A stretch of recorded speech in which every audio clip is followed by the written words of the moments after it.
Money एक medium है of exchange for goods and services. It doesn't literally make the world go around, लेकिन countries की economy rely करती है on the exchange of money for products and services. Money supply का जो data होता है वो यूजुअली एनालाइज होता है और पब्लिश भी किया जाता है बाय द गवर्नमेंट और the central bank of the country. क्योंकि मनी डिफरेंट फॉर्म से प्रेजेंट है, virtual, physical, in different currencies, तो ये बहुत ही डिफिकल्ट है डिटरमाइन करना कि एग्जैक्ट कितना टोटल अमाउंट है मनी का in the entire world. To make things easier हमने करेंसीज को कन्वर्ट किया है इनटू यूएस डॉलर्स, और क्योंकि यूएस की स्टैटिस्टिक्स इजीली अवेलेबल हैं, इसलिए हम यूएस की स्टैटिस्टिक्स को ध्यान में रख के इस क्वेश्चन को आंसर करेंगे। सबसे पहले बात करते हैं डिफरेंट टाइप्स ऑफ मनी की। Typically different types of money are classified as Ms. They range from M0 that is narrowest to M3 that is broadest, depending on the policy formulation of the country's central bank. For example, Federal Reserve System, Central Bank of United States of America इस monetary पे data publish करता है। सबसे पहले बात करेंगे M0 की। सारे फिजिकल करेंसी जैसे कि कॉइन्स, नोट्स एंड बिल्स जो भी सर्कुलेशन में है उन्हें M0 मनी कहा जाता है। अब M1 की बात करूं तो it includes all of the currency in the M0 money supply plus all of the money held in demand deposits, travel-less checks, other checkable deposits and negotiable order of withdrawal. Basically M1 money ऐसे currency और assets को contain करता है जिनको easily cash में convert किया जा सकता है। अब बात करते हैं M2 की, तो it includes all elements of M1 plus saving deposits, mutual funds, money market securities and other time deposits. तो यूजुअली इन एसेट्स को as an exchange medium use किया जाता है और ये M1 से कम लिक्विड होते हैं, एज एन इजीली कैश में कन्वर्टेबल नहीं है। अब M3 की बात करूं तो it includes M2 plus large artifacts of deposits, institutional money market, funds and short term repurchase, also agreements.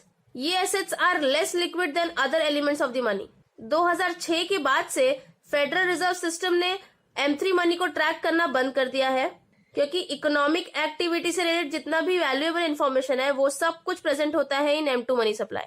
सो अभी भी सबसे बड़ा सवाल यही है कि how much money is out there.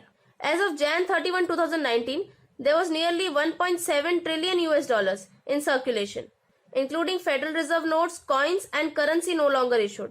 अगर आप फिजिकल मनी का सोच रहे हैं जैसे कि नोट्स या कॉइन्स का जो कि सेविंग्स या चेकिंग अकाउंट्स में डिपॉजिटेड है, तो you could expect to find approximately $37 trillion. अब ये फिगर रिप्रेजेंट करता है only narrow money, that is M0 money. तो the amount rises to over $90.4 trillion, और ये अमाउंट और भी इंक्रीज होगा जब इसमें बिटकॉइन और अदर क्रिप्टो करेंसीज इंक्लूड होंगी। इन्वेस्टमेंट्स, डेरिवेटिव्स और क्रिप्टो करेंसीज के फॉर्म में अगर मैं मनी कहूं तो it exceeds around $1.2 quadrillion. This is a much more significant amount compared to the total money in the stock market, which is mere $74 trillion. Leading tech companies जैसे कि Apple, Alphabet, Microsoft और Amazon बहुत ही ज्यादा contribute करती है in the stock market. Value of all cryptocurrencies in circulation, that is $200 billion, and investment in commercial real estate, that is $30 trillion, also represent a small portion of the total money in the world. In 2019 list of world billionaires, Forbes included 2,153 billionaires with a total net wealth of $8.7 trillion. Surprisingly, the top 26 billionaires own as much as the poorest, $3.8 billion. अब बात करते हैं future of the money की। कहा जाता है कि the total quantity of money in circulation will increase in the future as more investments flow in and developing countries stabilise their economies. आजकल फिजिकल मनी का यूज काफी ज्यादा रिड्यूस हो रहा है और ट्रांजैक्शन ज्यादा से ज्यादा डिजिटल होते जा रहे हैं। As digital payments increase in popularity, तो देयर आर हाई चांसेस कि फिजिकल मनी का अमाउंट और भी ज्यादा फॉल हो। फॉर एग्जाम्पल अगर मैं स्वीडन की बात करूं तो only 20% of all transactions are now made in cash. Sweden's national bank estimates that the amount of physical money circulating in the country will be reduced by 50% by 2050.